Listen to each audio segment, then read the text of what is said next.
Hello guys, it's me again, Christian Geronema, Francophone editor of the China Global South Project. And I'm back again with another video summarizing what we've been doing on the different platforms in French, in English, and in Arabic.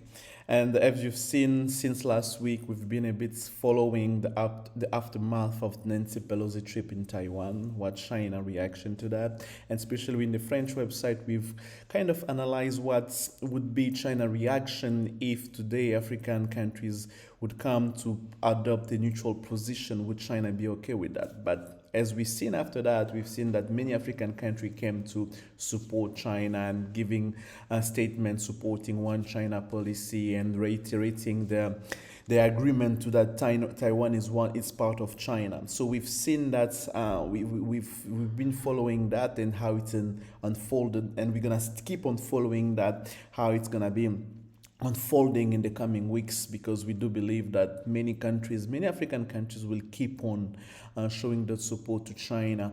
And the analysis in the French website were kind of wondering if the situation comes to escalate, would African countries will still go forth with that position supporting China, or they will adopt a much more neutral position since Taiwan is quite far from the area of interest, comparing to even what's happened comparing to what's happening in Ukraine and Russia. So those are the kind of questions that we've been asking ourselves on the French website about the reaction and the aftermath of the Taiwan crisis.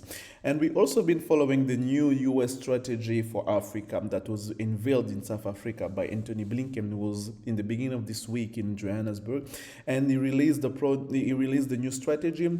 A little bit of mentioning of China China and Russia in the document. That's quite sparked the idea that it's still a kind of policy trying to counter China in Africa. Of course, perspectives are different. Of course, some may say that this time they kind of downplay the Chinese card and the Russia card. Some say that yes, still the mentioning of China in the document, the Russia in the document, still kind of feel that it's still countering China, and it's trying to counter China in Africa. And we've seen how China is reacting to that policy. So it's also something that we are going to follow.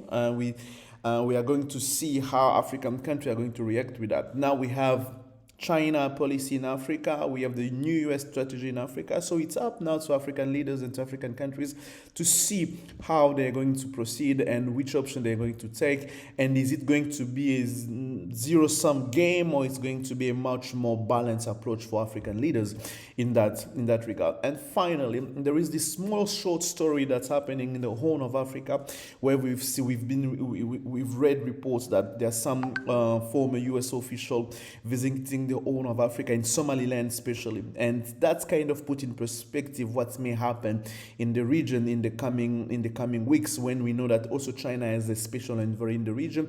We know that China doesn't support the existence of Somaliland, but we know that there are some US diplomat and former diplomat, even current diplomat, who believe that Somaliland should be an independent country. So when we put that into perspective, we kind of wonder what may happen.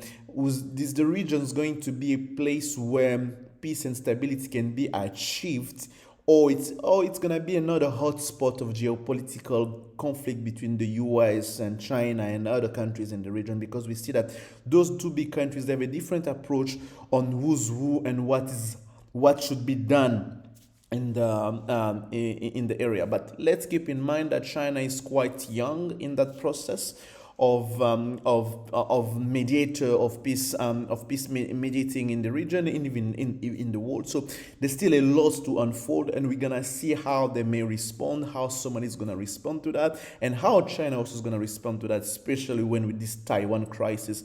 We should be expecting that China is gonna adopt a much more strict and much strong position on that issue. So that's basically the stories that we've been covering the past week and this week on the China Global South in all four our platforms, in French, in English, and in Arabic. And it's going to be interesting to go on French and in English. You're going to see that we had some different perspective on those different issues.